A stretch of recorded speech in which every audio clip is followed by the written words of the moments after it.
2017 masterpiece Metroidvania Souls-like game Hollow Knight is not only one of my personal favorite video games of all time, but is also one of my favorite pieces of art in general.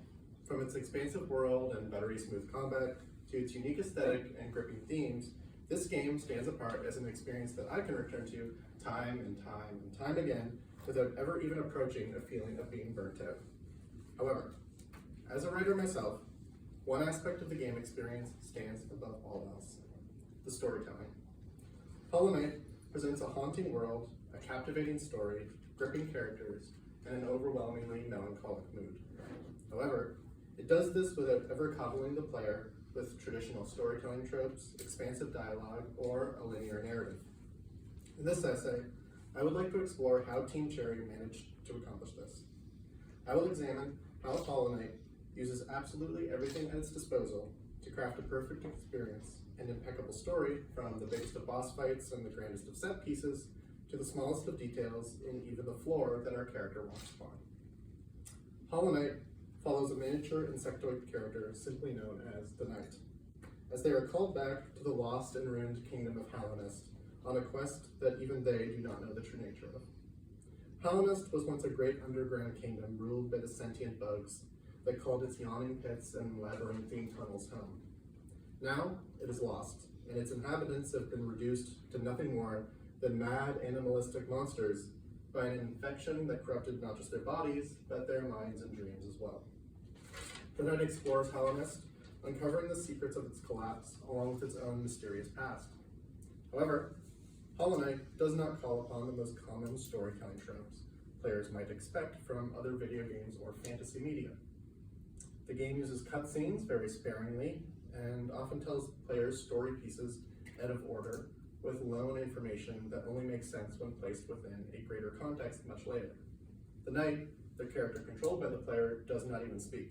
We have no way of hearing their own thoughts on how their quest is progressing.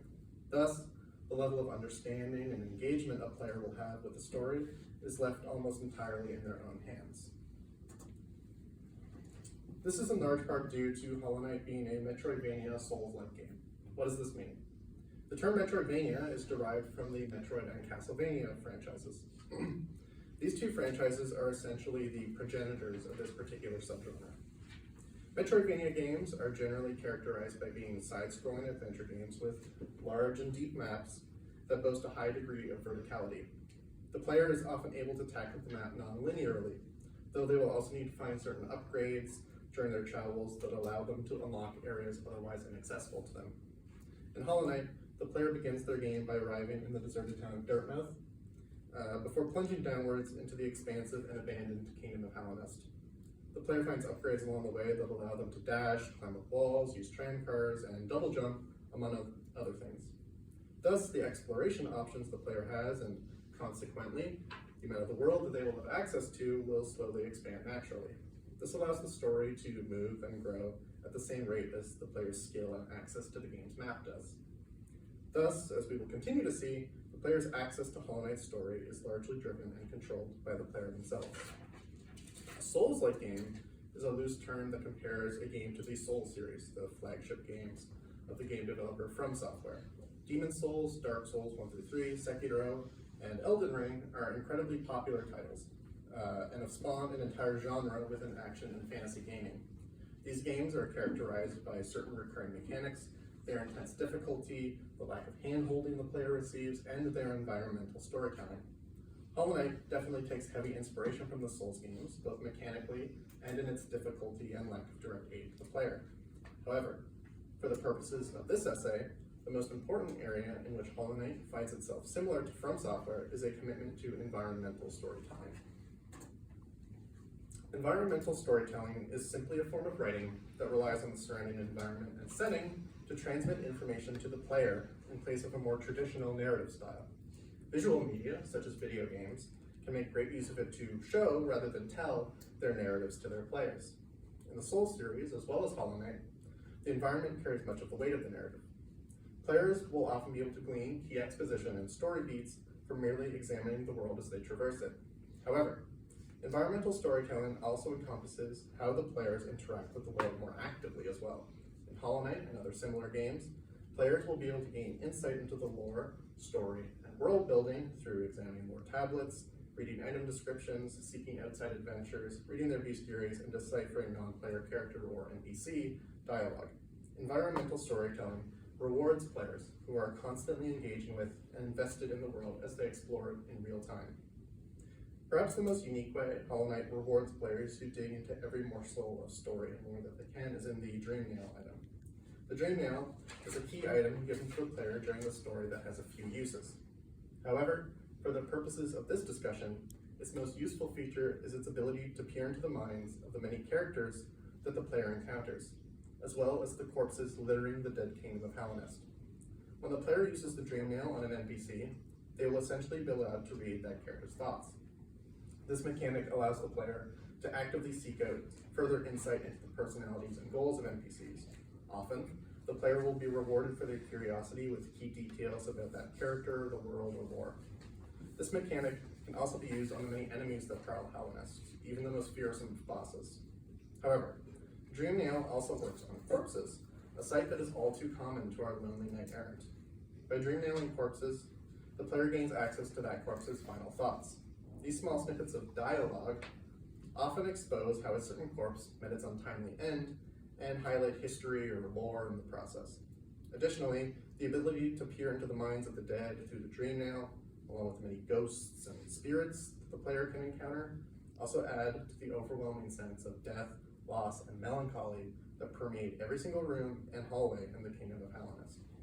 This mechanic perfectly merges the addictive pursuit of knowledge the player can embark on through exploring their environment with the constantly pervasive mood that the environment and setting always reinforce.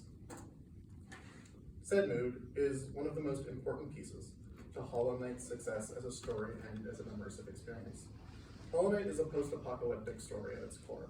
The player explores the fallen kingdom of Hallownest, where most of its once proud insectoid inhabitants are infected with a disease that turns them into feral monsters. Additionally, the beautiful architecture of its expansive capital city, verdant gardens, and even advanced public transit have fallen into ruin and abandonment. Friendly NPCs are few and far between, and not all those who are still free of infection are trustworthy. The game is oppressive and moody. It forces the player to truly feel the loss of grandeur, splendor, and life that has taken place.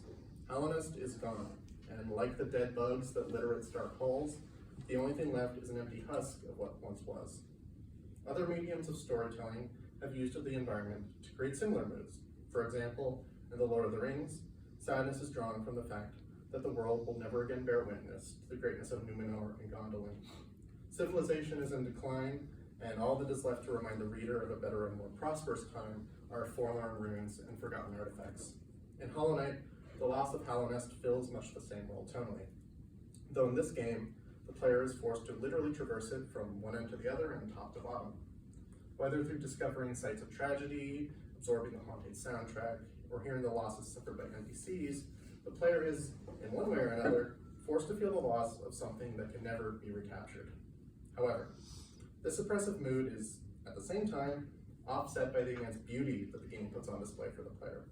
Although the architecture and grandeur have faded, new growth has often replaced it. The player encounters some who have made the best for themselves in this new, uncertain world. Hallownest's capital, the City of Tears, although abandoned, is beautifully drawn and lit in all of its Gothic splendor. This massive area, though devoid of the glory its residents once called their own, is hauntingly breathtaking. Rain constantly falls through the roof, far above the spires of the city's colossal towers. One may take refuge from the rain underneath the canopy of the extravagant covered bridges that connect the city's imposing buildings. Or perhaps the player may find themselves in those towers themselves, passing by the artwork and lore of a people whose glory is long dead. The combination of intense tragedy and striking beauty on display throughout Hollow Knight births a feeling of intense melancholy in anyone who invests themselves in it. A great sadness for what has been lost, and yet an appreciation for what can be remembered, as well as what can be maintained. Nothing encapsulates this duality and combination of feeling better than the music track that accompanies the player's explorations through the City of Tears. The player gains access to the city, travels down into one of its towers, finds a spot to rest, and is finally allowed to gaze upon the lost glory of Hallownest in all of its splendor, grief, waste, and beauty as the first notes of the song softly draw the player in.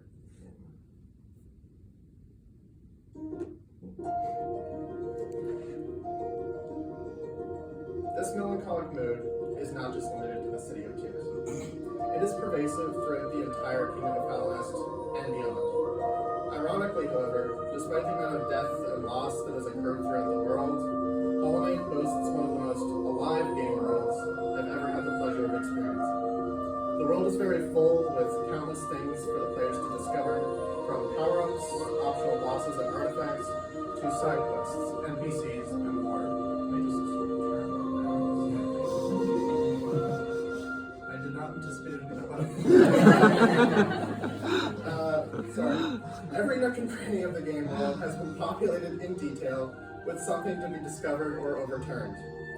As the player progresses through the world and furthers the story, they will encounter certain NPCs on their own journeys who serve as recurring faces, adding to the feeling that the world is moving, even when the player is not directly there to witness it. Many bosses, NPCs, and other encounters are added as completely optional elements for the player to interact with. Oftentimes, the player will be rewarded for seeking out these encounters with technically unnecessary lore or insight. The fact that much of the game is completely uninvolved with the core storyline allows the world to feel full and realistic. However, since the game gives the player so little for free, there is great incentive for players to go through the trouble of talking to every NPC, fighting every boss, picking up every item, and uncovering every minute detail about the world and lore.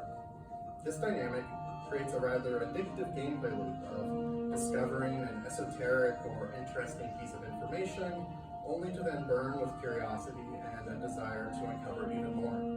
For myself and many players, the only way to be fully satisfied is to do everything, double check everything else, and then probably triple check just to be completely safe before consuming hours of community content to glean any small morsel of information that was missed. This would simply not be possible without the depth and attention to detail that is put on display in Hollow Knight and the fullness of the world. There is insight to be gained from every room, every piece of Dreamnail dialogue, and every NPC. Even the patterns on the floor, the shape of certain rocks, and the particle effects present in certain locations can and have led to players solving the game's mysteries and deepening their appreciation for the storytelling and world building. One final way that Hollow Knight keeps players invested in its story and lore is by leaving many of the more esoteric and ancient mysteries purposefully vague. Players are given an immense amount of lone information and details, but are asked to piece together the puzzles themselves. Sometimes, perhaps even oftentimes, the game does not give a definite answer, only a plausible one. The storytelling and world building of Hollow Knight strike the perfect balance between giving players answers and letting the imagination of those same players fill in gaps. Sometimes, a mystery or story element is cut and dry. Other times, the player will be presented with an interesting mystery that simply has no answer, and everything in between. Hollow Knight's story relies on the satisfaction players feel when they do understand something, have an interesting theory, or simply enjoy the journey of discovery itself. This is reflected in the fact that the game does not have a true ending, simply a variety of equally canonical endings for players to choose from. Hollow Knight trusts its players to invest themselves into the vast amount of story that the game provides, but also to add a bit of their own interpretation to it. To conclude, Hollow Knight tells its story in a way that is unique not only in the gaming space, but within art itself. The game uses its environment, as well as unique mechanics such as the Dreamnail, to impart to players the story, lore, and mood that will invest them into continuing the trek through Halonest. By making the player pay attention to every minute detail and investigate every corner of Halonest, Team Cherry was able to create an addicting loop of discovery and realization that keeps players coming back to the game time and time again. Hollow Knight boasts one of the most gripping stories I have ever experienced, simply because almost every detail of this masterpiece has one to tell. Thank you for your attention.